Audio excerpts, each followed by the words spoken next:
Meanwhile, Kim Na-woon is still being dramatic as hell as he vanishes into sparkly death particles yelling, "Shit! See you again in the underworld." Bro really left the stage like a rock star. Dokja, barely holding it together and coughing blood like someone just drop-kicked his lungs, mutters, "Dumbass.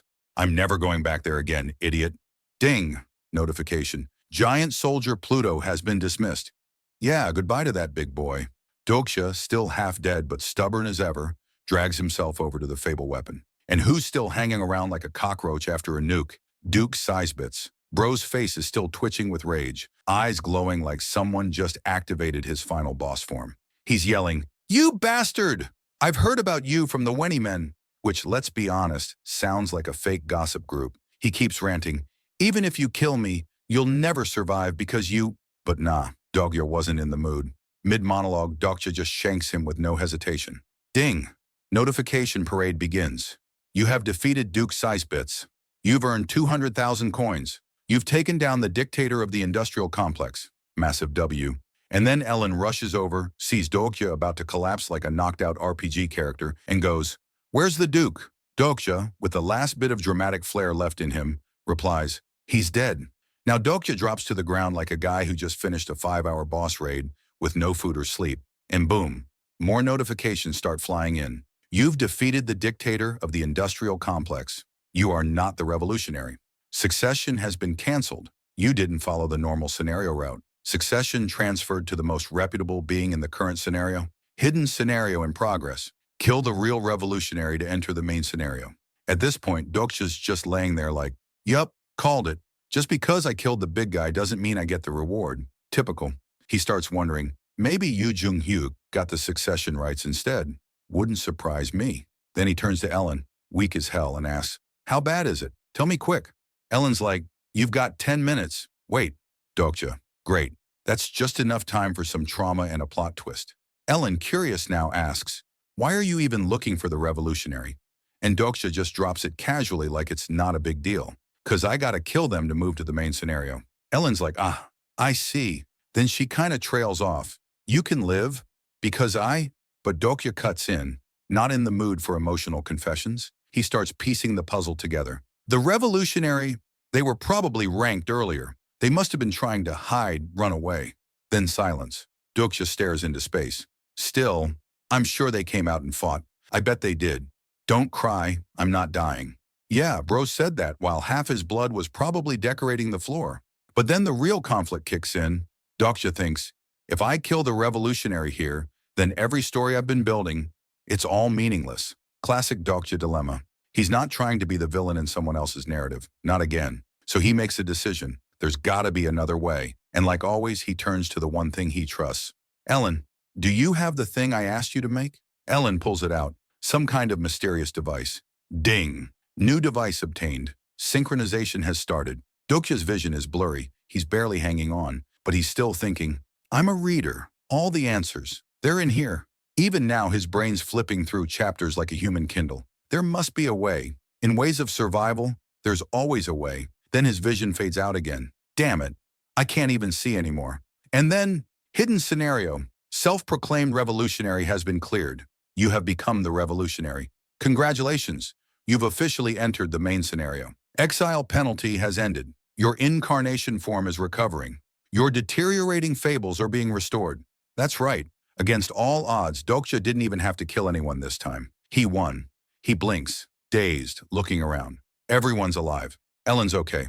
Young Han-young, Mark, nobody's dead, for once. And he's thinking, wait, this can't be real. Another notification hits. The name Kim Dokja is spreading across the 73rd Demon Realm. All demons in Gilabarth Complex fear your name. Citizens of the industrial complex have joined your revolution. Dokja's face at this point, straight up confused. Don't tell me, no, that can't be. More notifications. A group of people idolizing Kim Dokja as a hero has formed. You have become the most reputable being in the Gilabarth industrial complex. You are now the master of the complex. Dokja just starts laughing to himself. He came.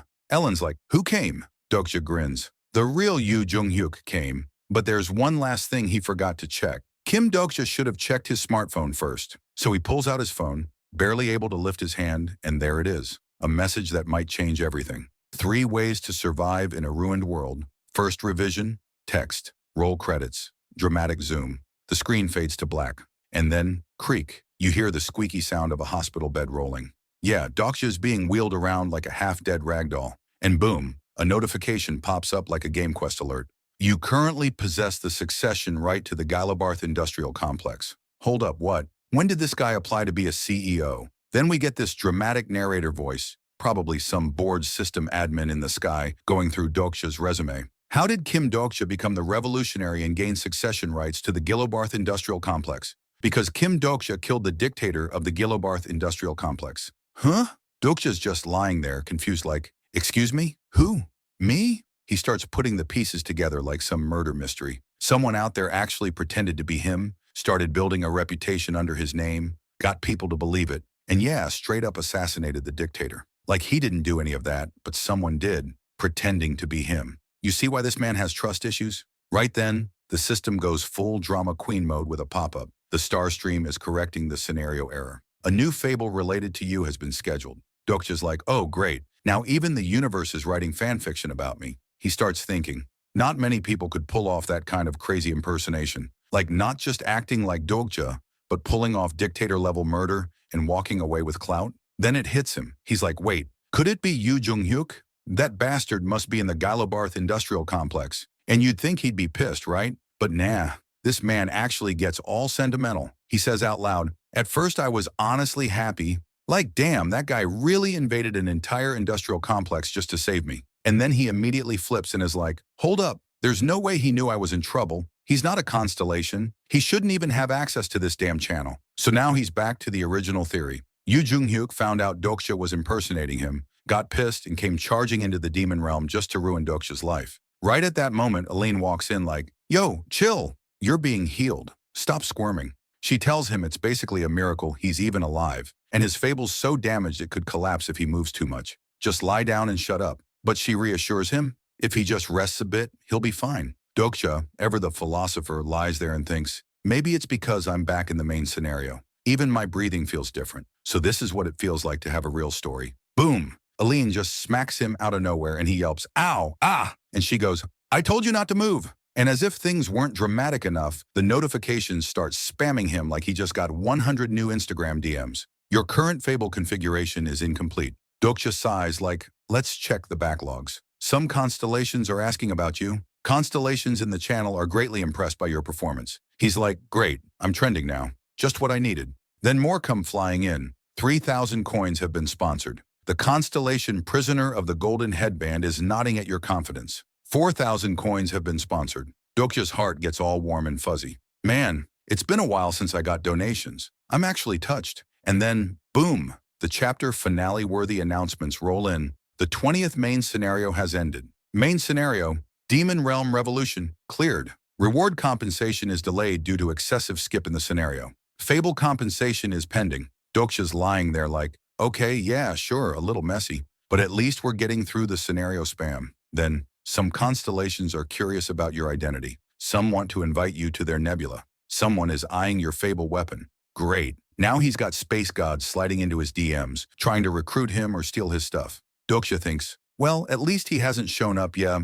The constellation Father of the Rich Knight is watching you. And Dokja goes, oh shit, there he is. Then it gets even more chaotic. Exclusive skill Fourth Wall has been strongly activated. The fourth wall is snickering. Dokja's just lying there thinking, who would have thought this annoying skill would come in clutch? At least I can survive Hades' death glare thanks to you. Aline sees him staring at his phone again and goes, I told you not to look at that thing too long. And Dokja goes, my mom used to say the same thing. Aline, you need to maintain absolute stability. Dokja, looking at this is my absolute stability. Then he asks about the Siswitz Industrial Complex, or rather what should probably now be renamed the Yoo Jung-hyuk Industrial Complex. Aline casually replies, it's fine. By the way, you're not Yoo Jung-hyuk, right? Dokja, nope, but the new master of the industrial complex is Yoo Jung-hyuk. Notification, the current master of the industrial complex is now Duke Yoo Jung-hyuk. Dokja laughs and goes, the mighty Duke himself will show up here soon. Aline raises a brow. What kind of demon is Yoo Jung-hyuk? Dokja, he's not a demon. He just acts like one. But in this world, he's actually a good guy. Then he suddenly sits up and says, help me call Yang Hanyung and Han Myungo. I've got something to tell them. Aileen, got it. Dokja thinks, all right, one hurdle cleared. But man, if you think the revolution scenario was big, the next one's going to be a monster. Some demon kings are now interested in your actions. Dokja's like, awesome, just what I need, demonic fans. And then he notices something weird. He starts looking at this so-called first revision of the novel, 3 Ways to Survive in a Ruined World. He's flipping through it like, wait, did the author actually revise this? Why do the jerk's lines sound exactly the same? Did anything even change? Then he reads a line that slaps him in the face. Yoo Jung-hyuk thought that if it was him, he wouldn't have thought like this. Dokja goes, wait, this line didn't exist before? Then the next line. If he had been here, I would have judged things differently. He's sweating now, full-on breakdown mode. Am I missing something here? Was the first scene even the same? Then he sees 3 Ways to Survive in a Ruined World, first revision. Thus Yoo Jung-hyuk's fourth life began. Yoo Jung-hyuk thought, in this turn, that guy doesn't exist. Dokja stares at it and mutters, wait, it wasn't his third turn? He starts spiraling. There's no way. There are plenty of people Yoo Jung-hyuk could call that guy, but what if it's me? He reads, Yoo Jung-hyuk told me not to think things would get better just because of regression, that this life is all I've got, that he doesn't know if he can do it, but he won't give up. Dokja goes pale. That's my line. I definitely said that to him. Even if my name's not written there, that was me. Then he goes full meltdown mode. I'm seriously gonna lose it. Notification. Prisoner of the Golden Headband is wondering about your monologue. Dokja's just lying there muttering to himself like a lunatic. All right. Let's just summarize this nonsense. 1. There's a first revision of Ways of Survival. 2. The revision starts from Yoo Jung-hyuk's fourth turn. 3. A person suspiciously like me appears in his recollection. Meaning, Yoo Jung-hyuk's third turn failed? Dokja thinks, could it be that the version where I helped him actually failed? And now this new version is what came after that failure? And the big question, why am I not in this fourth turn? Then the light bulb moment hits. Wait, if this is a first revision based on future outcomes, maybe a second one will show up depending on what I do next? He ends the chapter with that realization. The writer isn't just messing with me, they're giving me a chance, a way to change everything. Thanks for watching. Everyone, I hope you enjoyed it, and if you did, don't forget to like and subscribe to stay updated. And hey, drop a comment if you have thoughts or new ideas or just want to say hi. I'd love to hear from you. Until next time, take care and stay awesome.